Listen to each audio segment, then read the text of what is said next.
আল্লাহুম্মা সাল্লি সাইয়্যিদিনা মাওলানা মুহাম্মদ ওয়া আলা মাওলানা কোন হাজারো সালাম জানাই দুরুদ সালাম জানাই আপনার পরে নবী গো আমরা গুনাহগারে বলেন হাজারো সালাম জানাই দুরুদ সালাম জানাই আপনার পরে নবী গো আমরা গুনাহগারে ওরে আমরা গুনাহগারে জানাই আমরা গুনাহগারে জানাই আমরা গুনাহগারে নবী গো আমরা গুনাহ আরে কোরআনে দেই কাসিয়ামি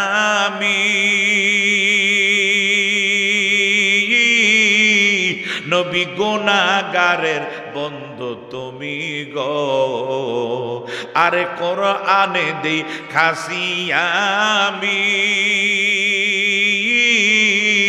নবী গুনাহগারের বন্ধু তুমি গো ওরে ফিলাইবা কাউসারের পানি ফিলাইবা কাউসারের পানি ময়দানমা সরে নবী গো আমরা গুনাহগারে বলেন হাজারো সালাম জানাই দুরুদ সালাম জানাই আপনার পরে নবী গো আমরা গুনাহগারে কোন মারহাবা। হে আমার জ্ঞানী গুণী ভাই বাবার একটু গভীর মনোযোগ। বাজান আমার নবীজির প্রেমে তারা জীবন দিতেন, জান দিতেন, মাল দিতেন, এইভাবে ভালোবাসতেন, শুধু মুখে মুখে না। জোরে করে সুবহানাল্লাহ। জীবনের চাইতে বেশি ভালোবাসতেন। ইয়া আইয়ুহাল্লাযীনা আমানু লা তুলহিকুম আমওয়ালুকুম ওয়ালা আওলাদুকুম আন যিকরিল্লাহ ওয়া মান ইয়াফআল যালিকা ফাউলাইকা হুমুল খাসিরুন। ইমানদারো হে বিশ্বাসীরা ইমানদারেরা, তোমাদের সন্তানের কারণে, আওলাদের কারণে এবং তোমাদের মালের কারণে তোমরা আল্লাহর জিকির থেকে দূরে সরে যাইও না। আল্লাহ তোমার জিকির কি? আল্লামা জালালউদ্দিন সৈয়দী ওনার তাফসিরে দুররে মানসুরে উল্লেখ করেন, আল্লাহর জিকির শুধু আল্লাহ আল্লাহ, এটা শুধু আল্লাহর জিকির না, এটাও যেমন আল্লাহর জিকির, নামাজও তেমন আল্লাহর জিকির, রসুলের দুরূদ শরীফও আল্লাহর জিকির, রসুলের ভালোবাসাও আল্লাহর জিকির। তুমি সত্য কথা বলো, এটাও আল্লাহর জিকির। সত্য এবং মাফের ভিতরে কখনো কম দেও না, এটাও আল্লাহর জিকির। তুমি সবসময় তুমি নবীর সুন্নাত আদায় করো, এটাও আল্লাহর জিকির। জিকির মানে আল্লাহকে স্মরণ করা। জোরে কোন সুবহানাল্লাহ। বাজান আমার একটু গভীর মনোযোগ। হযরত আব্দুল্লাহ রাদিয়াল্লাহু তাআলা আনহু ওনার নাম। তার পূর্বে উনি ইসলাম ধর্ম গ্রহণ করার আগে ওনার নাম ছিল আব্দুল উজ্জা। নবীজির এক সাহাবী, নাম ছিল আব্দুল উজ্জা, উজ্জার বান্দা। উজ্জা মানে একটা হিন্দুদের দেবতার নাম হলো উজ্জা। দুর্গা, সরস্বতী, কালী, এই ধরনের তাদের অনেক দেবতা আছে। এই দেবতার বান্দা, উজ্জার বান্দা, সে আমার নবীজির প্রেমে 20 বছর বয়স যখন, এই জোয়ান বয়সে চিন্তা করলেন, বিবেক দিয়া চিন্তা করলেন, হায় রে হায়, বিবেক দিয়া চিন্তা করলেন যে আসলে তো আমি যেই ধর্মের মধ্যে আছি এগুলি তো কোনো কল্যাণ করতে পারে নাই। এগুলি গাছের পূজা, মাছের পূজা, মূর্তির পূজা যাই করি, এগুলি আমাদের কোনো কল্যাণ করতে পারে নাই। বিশাল অর্থশালী আমি, বিশাল সম্ভ্রান্ত পরিবারের আমি, যদিও আমার এত টাকা পয়সা, কিন্তু দেখা গেল আমি টাকা পয়সা যেই রাস্তায় ব্যয় করতেছি, যেই রাস্তায় আমার টাকা পয়সাগুলি ব্যয় হচ্ছে, মূর্তি বানানোর জন্য বিশাল 10টা দুর্গা বানাই, এই মূর্তি মূর্তি বানানোর জন্য যে টাকা পয়সা খরচ হচ্ছে এটা তো সঠিক পথে খরচ হয় না। এটা যদি আল্লাহ এবং আল্লাহ রসুলের পথে খরচ হইতো, আল্লাহর রসুল যদি খুশি হইয়া যাইতেন, আমার জন্য অনন্তকালে শান্তি চলে আসতো। জোরে কোন সুবহানাল্লাহ। ওর চাচার কাছে একদিন যায়, কয়ে চাচা রে, চাচা মুহাম্মদ রাসূলুল্লাহ সাল্লাল্লাহু আলাইহি সাল্লাম যা বলতেছে উনি কি সঠিক বলতেছে? বলে হ্যাঁ। বলে চাচা নাকি ইসলাম ধর্ম গ্রহণ করে ফেলাইবেন? বেটা আমার ছিনাস, তুই কার সামনে কি বলস? ইসলাম ধর্ম গ্রহণ করবি মানে? না, আপনিই বললেন নবী কখনো মিথ্যা কথা বলে না, সত্য কথা বলে। তো নবী যেই দাওয়াত দিচ্ছে, এই দাওয়াত মনে চায় আমি গ্রহণ করতে। জোরে কোন সুবহানাল্লাহ। আমার মনে চায় গ্রহণ করতে। চাচা একটা ডাক দিয়া কয়, বাতিজা রে, যদি গ্রহণ করস তারপর সম্পদ থেকে দূরে সরে যাইবা। সে বলে চাচা আমার ভালো লাগে না, যদি সম্পদ আমারে যদি আপনারা মিলে না দেন, বাবা চাচা মিলে, এক বর্ণনার ভিতরে আছে তার বাবা আগেই মারা গেছে, তো বাবা মারা গেলে অটোমেটিক সে মালিক। কিন্তু বলতেছে হিন্দুদের তখনকার আইন ছিল চাচা মুরব্বী যারা থাকে তারা এগুলি রক্ষণাবেক্ষণ করবে, বাঘ বন্টক করবে, এগুলি বাগদাস তারা করবে। বললেন তোমার মা তো বেঁচে আছে, তোমার মা বেঁচে আছে, তোমার ভাই আছে, বোন আছে, তুমি এদেরকে একবার চিন্তা করলা না কোন জায়গা যাইতেছ, কি করতেছ? যদি যাও তাহলে এই ধন সম্পদ বাড়ি গাড়ি সমস্ত কিছুতে দূরে সরে যাইবা। সে ডাক দিয়া কয়, যদি হ্যাঁ, যদি আপনি বললেন আমি ধন সম্পদ থেকে দূরে সরে যাব, যদি সম্পদে আমার ভালো কল্যাণ যদি না দেয়, আমি এই সম্পদ আমার দরকার নাই। জোরে কোন সুবহানাল্লাহ। লা তুলহিকুম আমওয়ালুকুম ওয়ালা আওলাদুকুম আন যিকরিল্লাহ। জোরে কোন সুবহানাল্লাহ। আল্লাহর জিকির থেকে যেই সম্পদ আমাকে দূরে সরাইয়া রাখে, আমার এই সম্পদ দরকার নাই। চাচা আপনার সামনে আমি বলে দিলাম, আমি পড়ে নিলাম লা ইলাহা ইল্লাল্লাহু মুহাম্মাদুর রাসূলুল্লাহ সাল্লাল্লাহু আলাইহি ওয়াসাল্লাম। কোন মারহাবা। এইবার ভাই বোনেরা মিলে বলে, ভাইয়া তুমি এটা কি করেছো?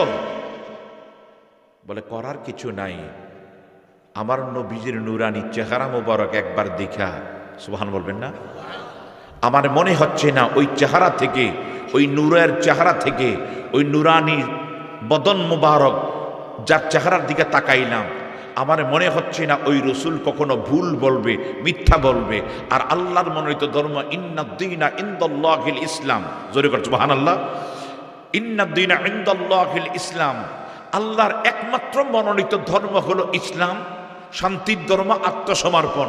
আমি সেটা করে নিলাম, তোমরাও পারলে সেই দাওয়াত গ্রহণ করো। জোরে করে সুবহানাল্লাহ। লাস্ট পর্যন্ত তারা মিলে বললেন তুমি কোনো সম্পদ পাইবা না, বিবি পাইবা না, সন্তান পাইবা না।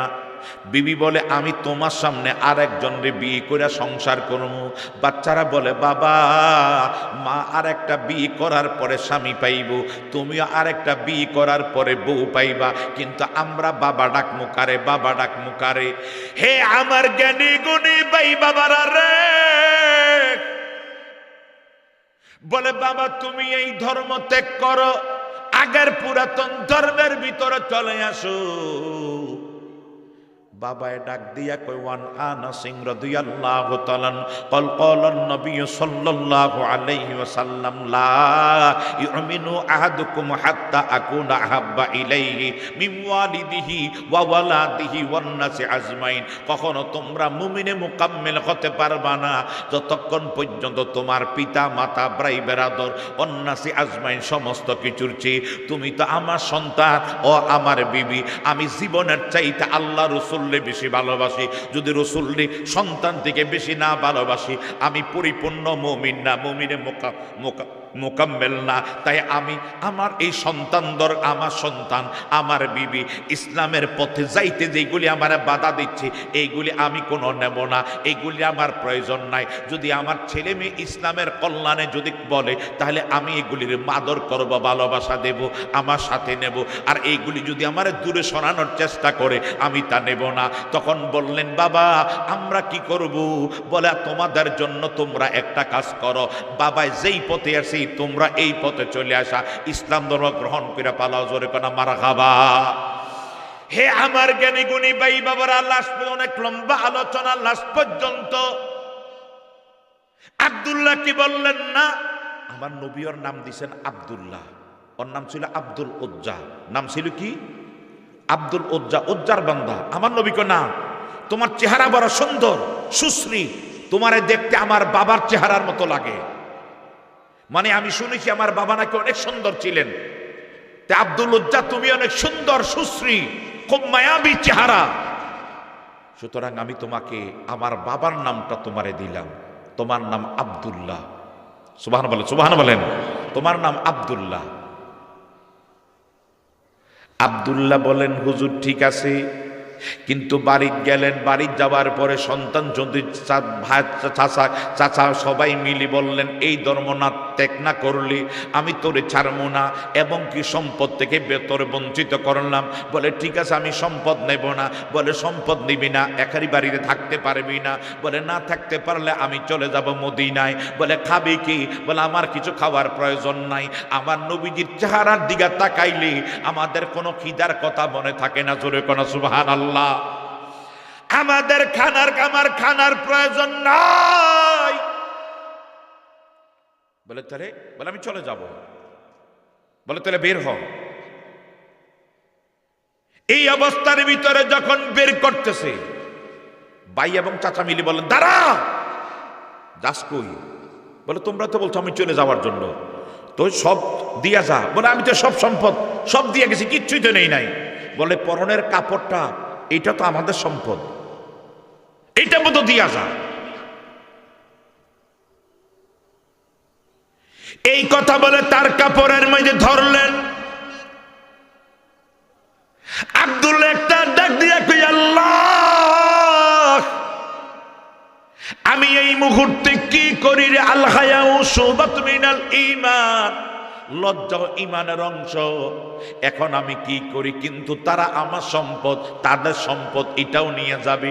আসলে ঠিক তাদের সম্পদ। এই কথা বলে টান দিয়া শরীর থেকে কাপড়টা খুলে ফেললেন, বিবস্ত্র হইয়া গেলেন, লজ্জাস্থান পর্যন্ত ওপেন হইয়া গেল, মানে কোনো কাপড় আর শরীরে রাখলেন না। এ আমার গণিপুর এলাকার কুলাউড়া এলাকার ভাই বাবারা রে, ও আমার এই এলাকার নৌজন তরুণ বন্ধুরা, একটু গভীর মনোযোগ। আমরা আজকে ইসলামের জন্য, কোরআন সুন্নাহর জন্য, দয়াল নবীর জন্য নিচের বাসাটা ত্যাগ করতে পারলাম না, একটু রাত্র 2-3 ঘন্টা বসার জন্য একটু চেষ্টা করতে পারলাম না। আর ইসলামের জন্য তারা কত কিছু ত্যাগ করলো, একটু গভীর মনোযোগ, একটু দুশো আল্লাহুম্মা সাল্লি